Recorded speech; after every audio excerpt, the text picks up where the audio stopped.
আসসালামু আলাইকুম। Technique easy এডুকেশনের পক্ষ থেকে নবম দশম শ্রেণীর শিক্ষার্থীদের জানাচ্ছি শুভেচ্ছা।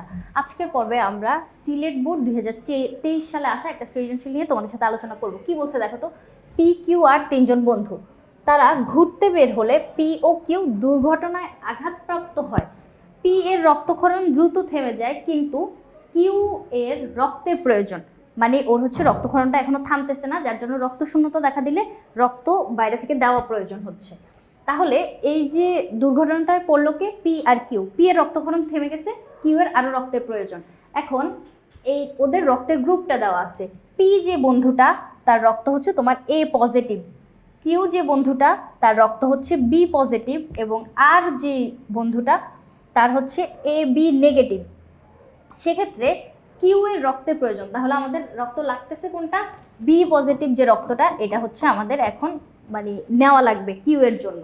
তাহলে উদ্দীপকটা আমরা বুঝতে পারলাম। এরপরে দেখো কি বলছে, আর্টারি কি, ইংরেজিতে বলে দেওয়া আছে। আর্টারি মানে হচ্ছে ধমনী। বাংলায় যদি জিজ্ঞেস করতো ধমনী কি, সেক্ষেত্রেও আমরা একই উত্তর দিতাম। এই যে ধমনীটা, এটা হচ্ছে তোমার এরকম এক ধরনের রক্তবাহিকা যেখানে ভিতর দিয়ে রক্ত পরিবাহিত হবে। এখন পার্থক্যটা কি, শিরা আর ধমনীর ভিতর পার্থক্য কি? দেখো, শিরা যেটা আমরা বাইরে থেকে কিন্তু দেখতে পাই, এই যে কিছু কিছু রক্তনালী কিন্তু আমরা বাইরে থেকেই দেখতে পাচ্ছি, এগুলাকে বলতেছে শিরা। আর যেগুলা দেহের মাংসপেশির ভেতরে অবস্থান করতেছে, যেগুলোকে বাইরে থেকে দেখা যায় না, ওগুলোকে আমরা বলতেছি হচ্ছে ধমনী। এটা হচ্ছে শিরা আর ধমনীর মেইন পার্থক্য। শিরা বাইরে থেকে দেখা যায়, ধমনী বাইরে থেকে দেখা যাচ্ছে না। এখন আরেকটা পার্থক্য কি, যেসব রক্তনালী, মানে ধমনী তো একটা রক্তনালী, এই রক্তনালী সাধারণত অক্সিজেনযুক্ত রক্ত হৃৎপিণ্ড থেকে সারা দেহে বাহিত করে নিয়ে আসে, ওইটাকে আমরা বলতেছি হচ্ছে ধমনী। কি কাজ করে, অক্সিজেন সমৃদ্ধ রক্ত পুরো দেহে পৌঁছায় দেওয়ার কাজ করে হচ্ছে ধমনী। এখন এই যে অক্সিজেন যখন কোষে যাচ্ছে, তখন ওই কোষগুলা জীবিত থাকবে, কারণ অক্সিজেন না পৌঁছালে কিন্তু কোষ জীবিত থাকতে পারে না। তাহলে আর্টারি বা ধমনী কি আমরা বুঝতে পারলাম, এক ধরনের রক্ত নালিকা যেখানে ভিতর দিয়ে তোমার অক্সিজেন সমৃদ্ধ রক্ত হৃৎপিণ্ড থেকে সারা দেহে যাচ্ছে, আর এই ধমনীটা হচ্ছে তোমার দেহের মাংসপেশির নিচে অবস্থান করতেছে। এরপরে দেখো, শ্বেত রক্তকণিকা কিভাবে অ্যালার্জি প্রতিরোধ করে। শ্বেত রক্তকণিকা যেগুলো হচ্ছে তোমার, আমাদের রক্তকণিকা তিন ধরনের, লোহিত রক্তকণিকা, শ্বেত রক্তকণিকা আর অনুচক্রিকা। এই যে শ্বেত রক্তকণিকাটা আছে, ওইটাকে আবার আমরা দুইটা ভাগে ভাগ করতে পারি। এই যে দানাদার আর অদানাদার, এটার উপর ভিত্তি করে শ্বেত রক্তকণিকাকে আমরা দুই ভাগে ভাগ করতে পারি। এখন এই যে দুই ভাগে ভাগ করলাম, তার ভিতরে আমাদের যে ইউসিনোফিল আর বেসোফিল দুইটা প্রকারভেদ আছে। ওরা কি করে, মানে ওরা হচ্ছে আমাদের এক ধরনের রাসায়নিক পদার্থ নিঃসরণ করে অ্যালার্জির হাত থেকে মানে আমাদের বডিকে প্রোটেকশন দেয়। তাহলে বেসোফিল আর ইউসিনোফিল। এখন আমি প্রকারভেদটা একটু তোমাদেরকে ফ্লো চার্টের মাধ্যমে যদি দেখাই, সেক্ষেত্রে দেখো এরকম হয় ব্যাপারটা। শ্বেত রক্তকণিকা যেটাকে আমরা দুই ভাগে ভাগ করতে পারতেছি, একটা হচ্ছে দানাদার গ্রানুলোসাইট, অদানাদার বা অ্যাগ্রানুলোসাইট। এই যে গ্রানুলোসাইট আর অ্যাগ্রানুলোসাইট, এটাকে আমরা আবার এইখানকে তিনটা ভাগে ভাগ করতে পারি। কি কি, নিউট্রোফিল, ইউসিনোফিল আর বেসোফিল। আর অদানাদার যে অংশটা, ওইটাকে আমরা মনোসাইট আর লিম্ফোসাইট, এই দুইটা ভাগে ভাগ করতে পারতেছি। এখন তোমার এই নামগুলো শুনে যদি একটু কঠিন মনে হয়, সেক্ষেত্রে মনে রাখার জন্য আমার কাছে একটা ট্রিক্স আছে। ট্রিক্সটা হচ্ছে, ধরো তুমি একটা অন্ধ বাচ্চা, চোখ বন্ধ করে আসো, কিছু দেখতে পাচ্ছ না। এখন তোমার যেই বায়োলজি বইটা, ওর যে উপরে ডালটা আছে, ওই ডালের উপরে তুমি হাত বুলাচ্ছ, মানে কভার পেজ যেটা, ওখানে ডালের উপর হাত বুলাচ্ছ, কিছু অনুভব হচ্ছে না, স্মুথ একটা সারফেস। এখন তার উপরে আমি কি করলাম, কিছু চাল ডাল ছড়াই দিলাম। তখন তুমি চোখ বন্ধ করে অনুভব করতে পারতেছো গোলাকার যে দানাগুলো, ওগুলো হচ্ছে ডাল, কিছুটা লম্বাটে ওগুলা চাল, তুমি চোখ বন্ধ করে কিন্তু ফিল করতে পারতেছো। তাহলে দানাদার পদার্থগুলো আমরা ফিল করতে পারি, অনুভব করতে পারি। তাহলে যার নামের শেষে ফিল আছে, ফিল, ওরা তিনজনই হচ্ছে দানাদার। আর যাদের নামের শেষে ফিল নাই, শুধুমাত্র সাইট আছে, ওরা কি অদানাদার। এখন এই যে দেখো, নিউট্রোফিল আর মনোসাইট, ওরা দুইজন কি করে, জীবাণু ধ্বংস করার কাজ করে। কিভাবে মনে রাখবা জানো, আরেকটা ট্রিক্স দেখো, নিম পাতা জীবাণু ধ্বংস করে না, দন্তান্ন রশ্মিতে নিউট্রোফিল, মতে মনোসাইট। মনে থাকবে, নিম পাতা জীবাণু ধ্বংস করে, নিম পাতার দন্তান্ন রশ্মিকার দিয়ে হচ্ছে নিউট্রোফিল, ম দিয়ে মনোসাইট, ওরা জীবাণু ধ্বংস করে। আর অ্যালার্জি প্রতিরোধের কাজ কে করে, এই যে দেখো ইউসিনোফিল আর বেসোফিল, ওরা কি করে, হিস্টামিন ক্ষরণ করে। এই পদার্থটার নাম মনে রাখা লাগবে, হিস্টামিন ক্ষরণ করতেছে, যেটা তোমার অ্যালার্জি প্রতিরোধ করে। হিস্টামিন কে মানে এই রাসায়নিক পদার্থগুলো দিচ্ছে ইউসিনোফিল আর বেসোফিল, ওরা হিস্টামিন ক্ষরণ করার মাধ্যমে আমাদের অ্যালার্জি প্রতিরোধ করতেছে। তাহলে আমরা শ্বেত রক্তকণিকার এই প্রকারভেদ আর কাজগুলো বুঝলাম। নিউট্রোফিল আর মনোসাইট কি করবে? নিম পাতা জীবাণু ধ্বংস করবে, আর ইউসিনোফিল বেসোফিল কি করবে? হিস্টামিন ক্ষরণ করার মাধ্যমে অ্যালার্জি প্রতিরোধ করবে। তাহলে আমরা শ্বেত রক্তকণিকা কিভাবে অ্যালার্জি প্রতিরোধ করে এটা বুঝতে পারলাম। এরপরে গ নাম্বারটা দেখো, পি এর রক্তক্ষরণ থেমে যাওয়ার প্রক্রিয়া। এই যে বলছে যে পি এর রক্তক্ষরণ দ্রুত থেমে যায়, মানে রক্তক্ষরণ থেমে গেছে। রক্ত যেখানে ক্ষত তৈরি হয়েছে ওই ক্ষতস্থান থেকে রক্তপাত হইতে থাকে আমরা জানি, কিন্তু কিছুক্ষণ পরে ওই রক্তপাতটা থেমে যায়। তাহলে এই থেমে যাওয়ার জন্য কাজ করতেছে হচ্ছে অনুচক্রিকা। তাহলে থেমে যাওয়ার যে প্রক্রিয়াটা ব্যাখ্যা করা লাগবে। প্রক্রিয়াটা মেইনলি হচ্ছে তোমার অনুচক্রিকা যেই প্রক্রিয়াটা সম্পন্ন করতেছে। সবার প্রথমে আমি বলি, যখন তোমার কোনো জায়গায় ক্ষত তৈরি হচ্ছে, ধরো এই আঙ্গুলটা কেটে যাওয়ার পরে এইখানের ভিতরের যেই রক্ত নালীগুলো আছে ওখানে ভিতর দিয়ে রক্ত চলাচল করতেছে, ওই কেটে যাওয়ার কারণে বাইরের যে এনভায়রনমেন্টের বায়ুমণ্ডলটা আছে, বাতাসটা এখানে প্রবেশ করতেছে। এখন বাতাস যখন এখানে প্রবেশ করতেছে তখন ওর ভিতরে থাকা যে প্রোটিনগুলো ওগুলো অ্যাক্টিভ হয়ে যাবে। কি হবে দেখো তো, এই জায়গাটায়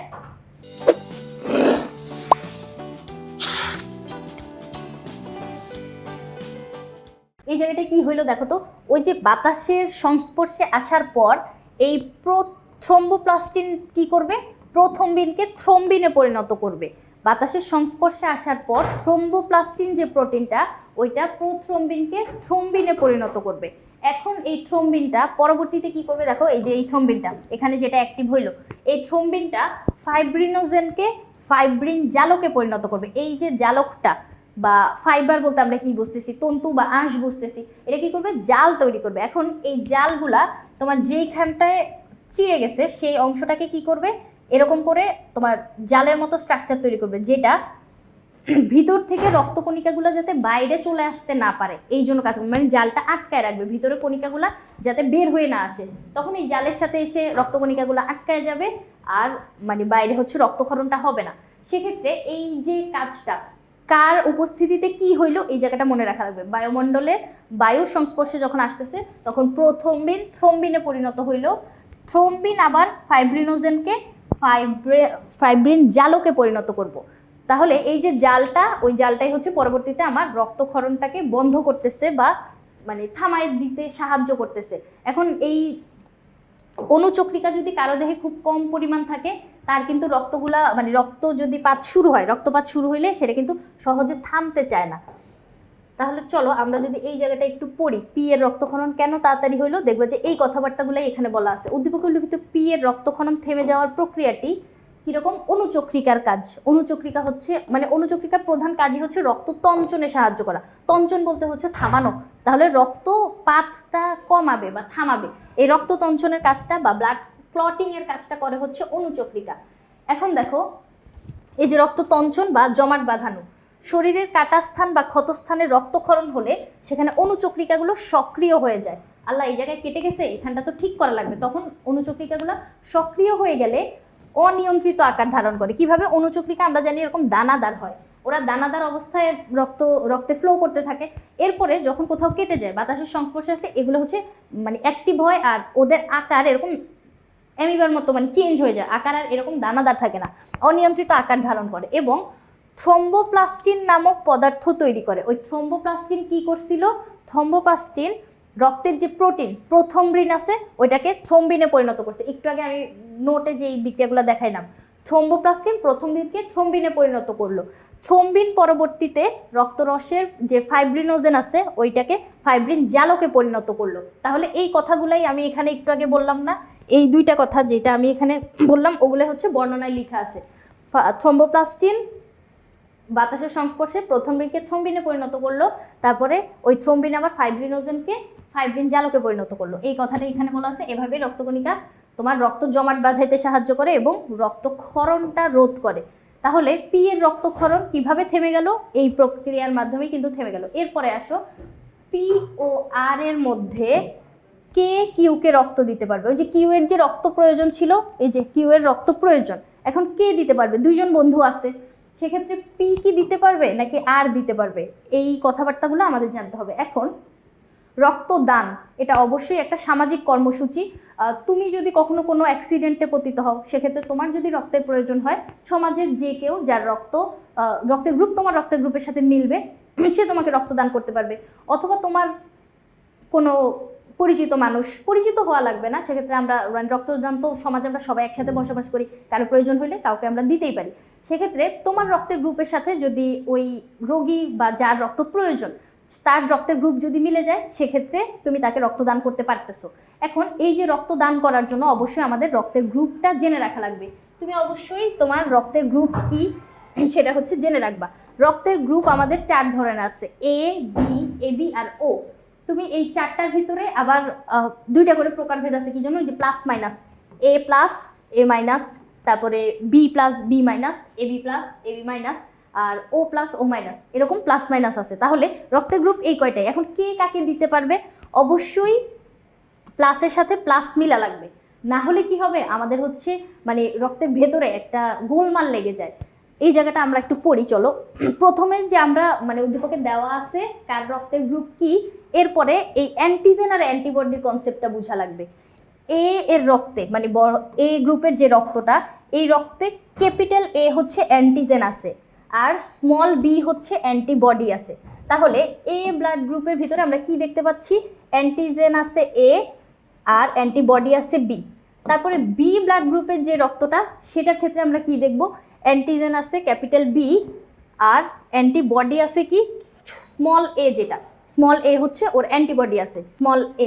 সেক্ষেত্রে তুমি যদি এ গ্রুপের রক্ত মানে ধারণকারী কোনো ব্যক্তিকে বি গ্রুপ দান করো, সেক্ষেত্রে ওর অ্যান্টিবডি আর অ্যান্টিজেনের ভিতরে একটা ফ্রিকশন তৈরি হবে, মানে ওই অ্যাকসেপ্ট করতে চাবে না অন্য গ্রুপের যে রক্তটা, ওর যে অ্যান্টিবডি অ্যান্টিজেন যদি ম্যাচ না করে, সেক্ষেত্রে এই মিসম্যাচের কারণে তোমার ওই রক্তটা অ্যাকসেপ্ট করতে চাবে না এবং দেহের ভিতরে একটা বিরূপ প্রক্রিয়া তৈরি হবে, যার কারণে কি হবে, তোমার হচ্ছে রক্ত উৎপন্ন হওয়া বা রক্তে মানে একটা কি বলবো, মানে এই জায়গাটায় তোমার যাকে দিচ্ছ তার দেহে একটা প্রক্রিয়া তৈরি হবে, যার কারণে কিন্তু তার মৃত্যুর আশঙ্কাও থাকতে পারে। সেক্ষেত্রে দাতার লোহিত রক্তকণিকা বা কোষের ঝিল্লিতে উপস্থিত যে অ্যান্টিজেন, এটা কি করবে? দাতার বলতে হচ্ছে যে দিচ্ছে, দাতার লোহিত রক্তকণিকার উপস্থিত যে অ্যান্টিজেনটা, ওটা গ্রহীতার রক্তে উপস্থিত অ্যান্টিবডির সংস্পর্শে যদি আসে, উক্ত অ্যান্টিজেনের সাথে বিক্রিয়া করতে সক্ষম হয়। কি বললো? যে দান করলো তার বডি থেকে যে অ্যান্টিজেনটা মানে তার রক্তের ভিতরে যে অ্যান্টিজেনটা আছে, আর যে গ্রহণ করলো তার বডিতে বা রক্তে যে অ্যান্টিবডিটা আছে, ওই অ্যান্টিজেন আর অ্যান্টিবডি যদি বিক্রিয়া করে, সেক্ষেত্রে গ্রহীতা বা যাকে আমরা দিচ্ছি রক্তটা, রোগী, তার জীবন বিপন্ন হতে পারে। তাহলে অ্যান্টিজেন আর অ্যান্টিবডি রিয়্যাক্ট করবে বা দুইজন মানে রিয়্যাক্ট করবে বলতে এখানে হচ্ছে খারাপ রিয়্যাক্ট করবে, বিরূপ প্রতিক্রিয়া তৈরি হবে। ওই প্রতিক্রিয়াটা যদি ঘটে, সেক্ষেত্রে আমরা রোগীর জীবন বিপন্ন হইতে দেখতে পাবো। এজন্য সব রক্তের গ্রুপ সবাইকে দেওয়া যায় না। তাহলে পি এর রক্ত কি ছিল? এ ছিল। তাহলে ওর রক্তে ক্যাপিটাল এ হচ্ছে অ্যান্টিজেন আছে আর স্মল বি অ্যান্টিবডি আছে। কিউ এর রক্তে কি প্রয়োজন? কিউ এর রক্ত হচ্ছে বি পজিটিভ ছিল, তাই না? বি পজিটিভের ক্ষেত্রে এখানে ওর রক্তে এ অ্যান্টিবডি আছে। এখন এই অ্যান্টিজেন আর অ্যান্টিবডি একসাথে থাকলে এখানে হচ্ছে রিঅ্যাক্ট তৈরি হবে, যার জন্য এর রক্ত আমরা বিকে দিতে পারবো না। এরপরে তাহলে দেখি এ যদি পি বন্ধুটা যদি না দিতে পারে, তাহলে ওই যে আরেকটা বন্ধু ছিল যার ব্লাড গ্রুপ ছিল এ বি, সে দিতে পারে নাকি? তাহলে চলো, যদি পি এর রক্ত কিউকে দেয়, সেক্ষেত্রে কি হবে? অ্যান্টিজেন এ, এই যে ক্যাপিটাল অ্যান্টিজেন এ আর কিউ এর ছোট হাতের মানে যে অ্যান্টিবডিটা স্মল লেটারে হচ্ছে তোমার অ্যান্টিবডি, এই যে অ্যান্টিজেন আর অ্যান্টিবডি ওরা বিক্রিয়া করবে, যার কারণে কিউ এর কিন্তু মৃত্যু হইতে পারে। তাহলে এ ব্লাড গ্রুপ বি কে দিতে পারতেছে না, তাহলে শেষ। এরপরে আরেকজন যে বন্ধু ছিল আর বন্ধুটা, এই যে এখান থেকে আর বন্ধুটার ক্ষেত্রে ব্লাড গ্রুপ ছিল এ বি। এখন এ বি যেই রক্তের গ্রুপ, সেখানে আমরা জানি হচ্ছে তোমার ক্যাপিটাল এ আর ক্যাপিটাল বি অ্যান্টিজেন থাকে, কিন্তু এখানে কোনো অ্যান্টিবডি থাকে না। ঠিক আছে, অ্যান্টিবডি না থাকলে ভালো, কিন্তু এই যে অ্যান্টিজেনটা কিউ এর রক্তে থাকা যে অ্যান্টিবডি আছে ওইটার সাথে তোমার মানে বিক্রিয়া করবে। তাহলে অ্যান্টিজেন আর অ্যান্টিবডি বিক্রিয়া করলে তখন এখানে আবার বিরূপ প্রতিক্রিয়া তৈরি হবে বা ক্ষতি হবে, যার জন্য এই এ বি যে রক্তটা, এটাও কিন্তু আমরা বি পজিটিভকে দিতে পারবো না। তাহলে এবি কিন্তু সবারটা নিতে পারে, কিন্তু ও মানে এবি ছাড়া কাউকে দিতে পারতেছে না। তাহলে এবিকে আমরা কি বলতে পারি? সর্বজনীন গ্রহীতা কিন্তু বলতে পারি, সর্বজনীন গ্রহীতা। ও সবারটা গ্রহণ করতে পারে, কি জন্য? কারণ ওর কোনো অ্যান্টিবডি নাই। অ্যান্টিবডি না থাকার কারণে ও সবারটা, যারটাই তুমি দিবা সে তারটাই গ্রহণ করতে পারবে। কিন্তু ওকে দান করার জন্য অবশ্যই ওই এবি পজিটিভই হওয়া লাগবে, মানে যাকে দান করতেছো তার রক্তের গ্রুপের মতোই হওয়া লাগবে। সেক্ষেত্রে এই যে বি পজিটিভ যে রক্তটা ছিল তাকে কিন্তু আমরা এবিটাও দিতে পারতেছি না। তাহলে কি হইলো? ওর পি বন্ধুটাও ওকে দিতে পারলো না, কিউকে দিতে পারলো না, আর বন্ধুটাও কিউকে দিতে পারতেছে না। তাহলে আমাদের প্রশ্নে জিজ্ঞেস করছে যে কিউকে কে রক্তদান করতে পারবে? পি আর আর কেউই কিন্তু কিউকে রক্তদান করতে পারবে না। ওই কিউকে দেওয়ার জন্য আমাদের বি পজিটিভই লাগবে, মানে বি পজিটিভকে বি পজিটিভ রক্তই দেওয়া লাগবে, অথবা ও গ্রুপের রক্ত তুমি দিতে পারো। ও গ্রুপের রক্ত আমরা সকল ইয়ার ক্ষেত্রে দিতে পারি, মানে সকল গ্রুপের রক্ত ধারণকারী ব্যক্তিদেরকে কিন্তু ও দিতে পারি, কারণ ও হচ্ছে তোমার সর্বজনীন দাতা। ও সবাইকে দিতে পারে, কারণ ওর দেহে কোনো হচ্ছে, মানে ওর দেহে না, সরি, ওর ভেতরে কোনো অ্যান্টিজেন থাকে না, যার কারণে ও হচ্ছে সর্বজনীন দাতা, আর এবি হচ্ছে সর্বজনীন গ্রহীতা। এই দুটো এমসিকিউতে মাঝে মাঝে আসে। আর তাহলে কি হইলো আমাদের?